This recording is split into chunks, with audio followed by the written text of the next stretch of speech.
എന്റെ ദൈവമേ, ഒരു സാധനം വച്ചെടുത്ത് കാണില്ല. എത്ര പ്രാവശ്യമായി വിളിക്കുന്നു. അബ്ദോ, എന്റെ പൈപ്പ് എവിടെ?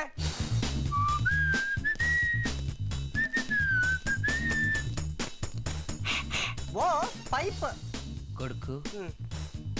അബ്ദു, എന്താണോ ഇത്? പൈപ്പ്. എടോ, വലിക്കുന്ന പൈപ്പ് അവിടെ. ഇത് ഞാൻ വലിച്ചു തിരിച്ചോടിച്ച് മുറിച്ചെടുത്തതാ. മുറിച്ചെടുത്തിട്ടും വെള്ളം നിൽക്കുന്നില്ല. വെള്ളത്തിനെന്തോ കംപ്ലൈന്റ് ഉണ്ട് ബോസ്. വീട്ടി, ഇനി എന്റെ കൺമുമ്പിൽ കണ്ടുപോകരുത്. കടന്നു പോകൂ പുറത്ത്.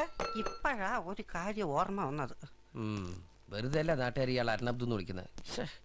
എന്നാലും എന്റെ പൈപ്പ് ഇന്നലെ ഞാനത് ബോസ് പൈപ്പ്. നല്ല കുട്ടി. മുത്തുമയ്ക്ക് ഇവിടെ ജീവിതത്തിൽ അസൗകര്യങ്ങളൊന്നും ഇല്ലല്ലോ? ഇല്ല ബോസ്, ഇല്ല. എല്ലാ കാര്യങ്ങളും ഭംഗിയായിട്ട് മുത്തമ്മ തന്നെ നോക്കണം. ഓക്കേ?